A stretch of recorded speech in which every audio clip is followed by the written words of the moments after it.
Leviticus chapter 22.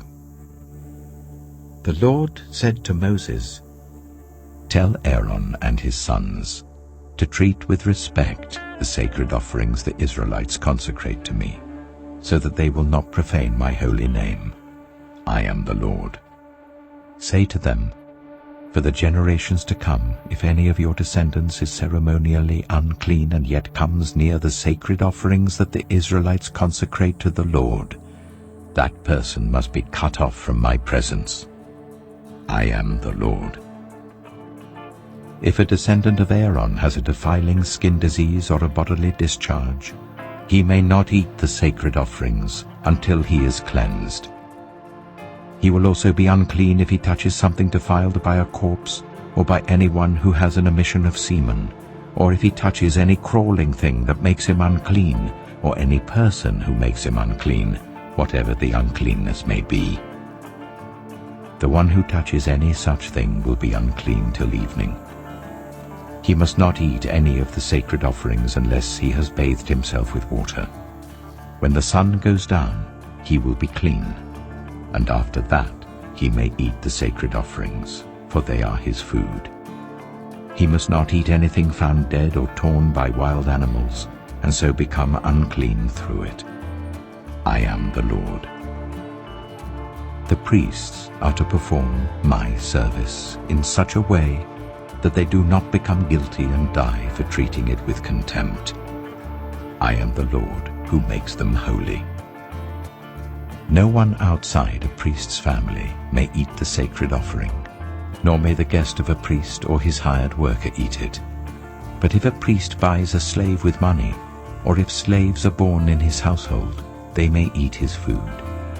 If a priest's daughter marries anyone other than a priest, she may not eat any of the sacred contributions. But if a priest's daughter becomes a widow or is divorced, yet has no children, and she returns to live in her father's household as in her youth, she may eat her father's food. No unauthorized person, however, may eat it. Anyone who eats a sacred offering by mistake must make restitution to the priest for the offering and add a fifth of the value to it. The priests must not desecrate the sacred offerings the Israelites present to the Lord by allowing them to eat the sacred offerings and so bring upon them guilt requiring payment. I am the Lord who makes them holy. The Lord said to Moses, Speak to Aaron and his sons and to all the Israelites and say to them, If any of you, whether an Israelite or a foreigner residing in Israel, presents a gift for a burnt offering to the Lord, either to fulfill a vow or as a free will offering, you must present a male without defect from the cattle, sheep, or goats, in order that it may be accepted on your behalf.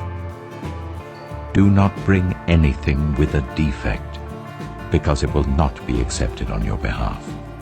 When anyone brings from the herd or flock a fellowship offering to the Lord to fulfill a special vow or as a free will offering, it must be without defect or blemish to be acceptable. Do not offer to the Lord the blind, the injured, or the maimed, or anything with warts or festering or running sores. Do not place any of these on the altar as a food offering presented to the Lord. You may, however, present as a free will offering an ox or a sheep that is deformed or stunted, but it will not be accepted in fulfillment of a vow. You must not offer to the Lord an animal whose testicles are bruised, crushed, torn, or cut. You must not do this in your own land, and you must not accept such animals from the hand of a foreigner and offer them as the food of your God. They will not be accepted on your behalf because they are deformed and have defects. The Lord said to Moses, When a calf, a lamb, or a goat is born, it is to remain with its mother for 7 days. From the 8th day on, it will be acceptable as a food offering presented to the Lord. Do not slaughter a cow or a sheep and its young on the same day. When you sacrifice a thank offering to the Lord, Sacrifice it in such a way that it will be accepted on your behalf. It must be eaten that same day. Leave none of it till morning. I am the Lord. Keep my commands and follow them. I am the Lord. Do not profane my holy name, for I must be acknowledged as holy by the Israelites.